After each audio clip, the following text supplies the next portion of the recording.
questions to ask the person in the mirror. So this is all about you. I will cover a couple of questions, but a lot of topics, actually 4 topics. And why don't we start? So we cannot fix our team until we fix ourselves, is what Kevin Turner said. That was the COO, I guess, of IBM in the past. And that comes to the mirror principle. When we look into the mirror, the first person we have to examine is ourselves. When we look into the mirror, we first have to examine, do we do ourselves what we expect them to do? In other words, are we a good role model? Can we walk the way?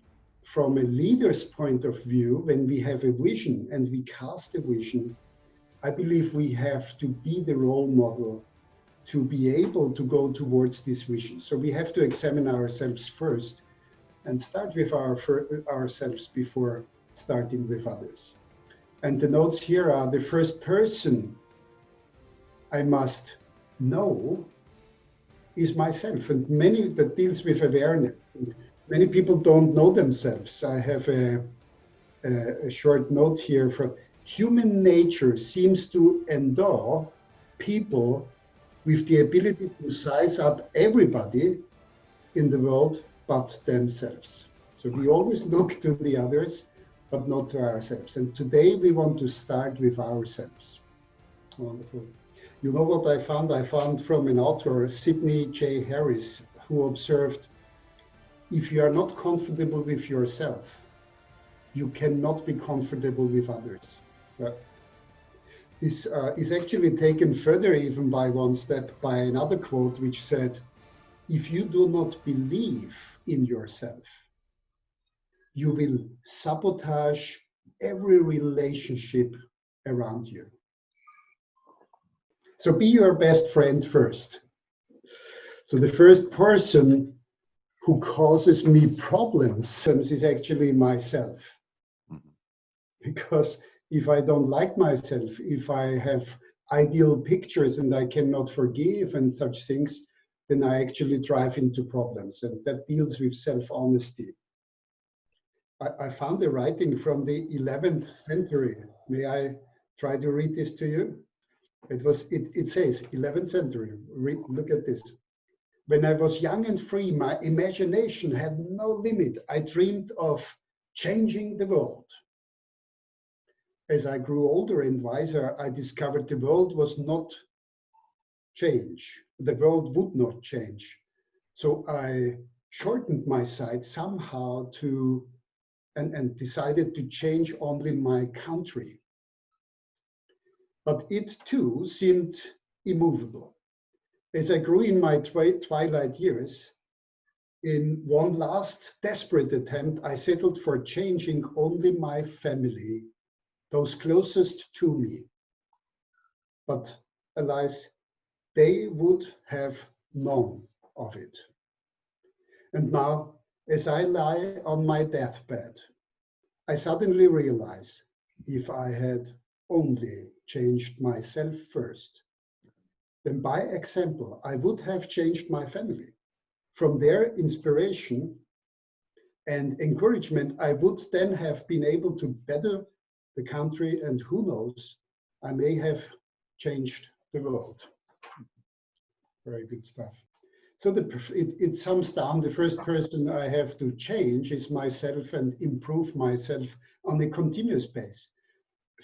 The first person I can make a difference is myself, and that deals with responsibility, which we just covered also right now. So the first of the 4 points I want to deal with today is about vision casting. And when you have a vision, then you need to set also priorities. And the press of the day-to-day routine makes leaders often fail to focus on a vision and on priorities, because so many things come in. And the vision, what is first, the vision or the leader?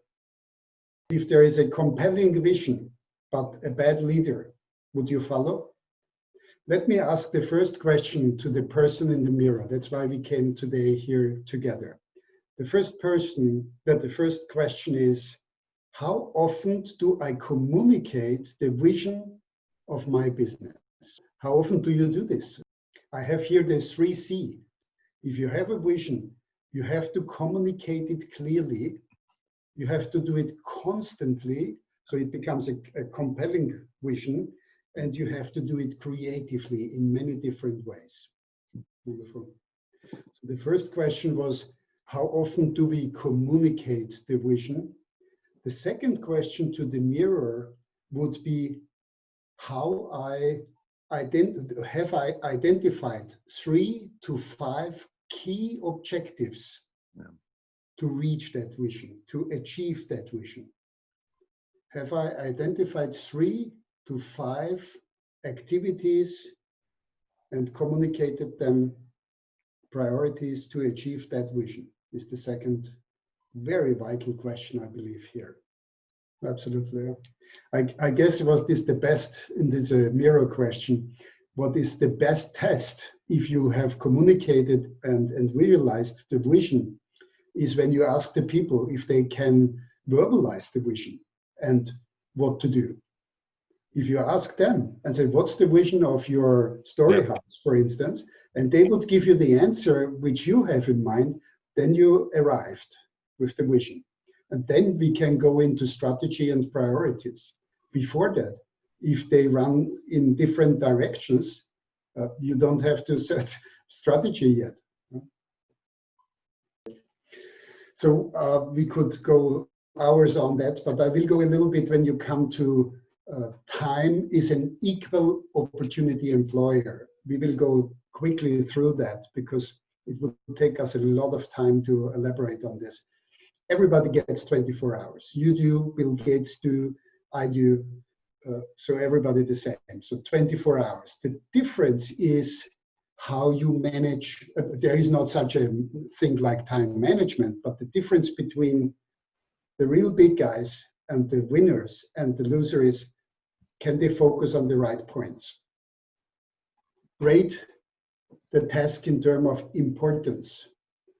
And if you rate a task on the importance, let's say 5 is critical, 4 is necessary, 3 is important, 2 is helpful, 1 is marginal, then you will, by all your tasks, and we do this every couple of months with our employees and with our people, we say, write down everything you do, everything, every minute, every 15 minutes, make a note, what have you done the last 15 minutes? Not to control them, but to rate the importance. And sometimes we say, this is nonsense, you don't need to do this anymore, cross it out. And we free time for our employees to get more effective in towards that. So importance. And decide the task's urgency. So this has to be this month, this has to be next month, or the next quarter, the next year. And then you know also the priority and multiply this importance and urgency, and you get the number of 20, and the other one has 15, then you know what to do and how to prioritize. So there are the 3 R's of priority. What is required of me? I have to ask this every time and again and again. What is required of me in this situation when we have your vision, for instance, when you have this vision, what is required that you do? And what is the greatest return if you do something? Where do you get the greatest return? We see so many people, and I'm so guilty myself on that subject. I love doing certain things and I do not like other things. So the others may not bring the right return, but I love doing them, right? So we should always ask ourselves what's required and what in this requirement has the greatest return and what is rewarding to me. So the 3R is a good test, a priority test to focus really on certain things. Let's come to number 2. We had number 1 was feedback and was vision and priorities. So you have to have a compelling vision communicate it clearly, constantly, and in creative ways. And now we come to feedback. And reasons why we fail giving feedback is a good discussion point, I guess. Because there is always, let's give the feedback in the end year review, right? But what will happen then? Because if you have it once a year, it's too late to adjust, and then you can't hit your goal, and then you are twice doomed. The whole year you think you were good. In the year end, you hear that you weren't. And then you cannot even adjust. So the bonus is cut, the promotion is cut, everything is cut. It's crazy, but we do it. We all did it. And it's so often the case in companies that we fail to give the feedback right on spot in a right way. And the reason being maybe because criticism demoralizes people. And the leaders may fear that. So they push it rather away. But it is important to do it now. I believe the way is important. Sometimes, like you say, in front of other people, when it's something good, so they can grow. And when it's really bad, then you shouldn't avoid it, but go in a room, in a separate room, maybe not even in your own room if you're the leader, in a neutral place to say, I would like to tell you something which I observe. What do you think about it? Some leaders find it as overly confrontational when they have to say the truth. And this is a cultural thing also. The Germans are very straightforward. You are hit with the truth. And in Turkey, or I don't know how it's in India, we have some Indian people around. So when you do it, let's say, in a country like India or Turkey, where people are more sensitive, it's still confrontational. We do not give constructive feedback sometimes. I don't know if constructive is the right word. I believe it's a very wild word. But anyway, will cause employees not to like the feedback. And maybe you, because you give the feedback. That may be a reason why people don't give a feedback. Okay, we have to go fast. Let's give you 2 questions to ask yourself to the mirror. Do I give timely and direct feedback that they can act on? That the people I give the feedback to can act on timely and directly. Do I do that? You may not answer now, but write these questions down if you like, and ask yourself after this and work it out for yourself. You can be true to yourself. You don't have to tell anybody. Tell it to the mirror and get the truth out. And the second question, and I just experienced this week, last week, do I have 5 or 6 people who can tell me the truth, even if I don't want to hear it? Do I have 5 or 6 people who will tell me things I may not want to hear, but need to hear? That says a lot about our leadership. Because if the people hide and step back and would never tell me the truth, I actually hold on my back myself. But if I allow such a feedback that they can be totally honest with me and don't have to fear anything, that is good leadership. They hold you the mirror into the face. So do I have such people? If not, you may consider your leadership style with them. Listen to discover personal meanings of and focus what upsets you the most. So when you listen and when you discover personal meanings on things, what upsets you the most? Why does a person upset you? What wording upsets you? And so on. Follow up and reflect, clarifying and illuminate what is being said, reflect on it. Don't take it maybe personal, and that is easy said. And demonstrate appreciation for the feedback. So when people hit your heart with the mirror, then appreciate still. Nothing is worse than killing the messenger. Nobody will bring you a message anymore. The summary of this would be afterwards, if you have asked yourself the questions, what should I stop doing? What hinders me myself? What should I keep doing and what should I start doing? What should I stop? What should I keep? What should I start doing to get to my vision? I like this sentence. It takes humility to seek feedback. It takes wisdom to understand it, analyze it, and appropriately act on it. So leading under pressure is our point number 3. Number 1 was vision and priorities. Number 2 was feedback. And number 3 is leading under pressure. And I will give you the formula quick and easy. It's event plus my response will determine the outcome. Yeah. And I will give you quick the 4 questions I found here for the mirror. What types of event create pressure for you? So when are you under pressure? What event makes you pressure? Maybe it's an event like we have now in the world, where you say, I don't know what's the outcome, that makes a lot of pressure, or you say, I can't care less. What is it? What creates pressure? How do I behave under pressure? The third question is, what signals am I sending to my subordinates by this behavior? Yeah. And I would love to go into this. And the fourth one is, are these signals helpful? Are those signals helpful, or are they undermining the success of my business?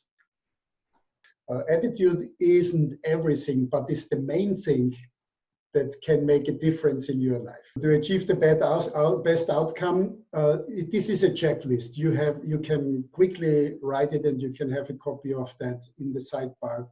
What is the reality check? What is my response option to any problem, to any situation, to any change, to any issue with a person, with processes?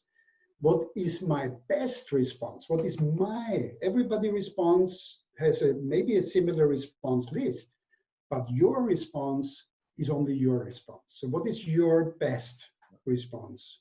Only you can do. And then what thoughts do I have to have, what words and what actions are required for my best response? What do I have to think? What do I have to say to my people? And what do I have to show and do to get the best response option realized? And then it's simply managing daily your best response. Because saying it, yes, I will think this, I will speak like this, and I will do that is easy. But the point 7 is doing it on a daily basis. And to do daily basis makes the success. It's not a one day, it's an everyday issue to act on this. And share this information. I give this to you. Yes, it's free for today, yeah? But we give this to share this information, not to keep it back. And I want to go on this, although we don't have time, because I see this so often with trainers, with coaches, with people I even saw it in the elevator business, that the mechanic found the problem. He dropped the screwdriver, let the person who wants to learn go down to get the screwdriver. In this time, he fixes the problem, and the new person never learns. This is not the world we are in. Share your information, give it out. Nobody can copy you 100%. When you take this content and you give it to your team, it's already different. It's your material. I give it to you. So share the material. I guess this is a point where if I have only one subject in my life, of course I guard it. I put a fence around it. I put some dogs around. Nobody can, and everybody would be bitten. Is this right, bitten? So, I would protect it, of course. But in leadership, in training, we have so many things to give. We have to share. We have to grow. And then when we grow again. So if I stop growing, of course, I have to guard. But if I grow, if you grow, we can share and we grow together. Exactly. And the last point would be staying true to yourself. It takes time to know yourself. It takes effort to be true to yourself. It's not always easy. And the better you know yourself, the more true you are to yourself, the greater will be your success.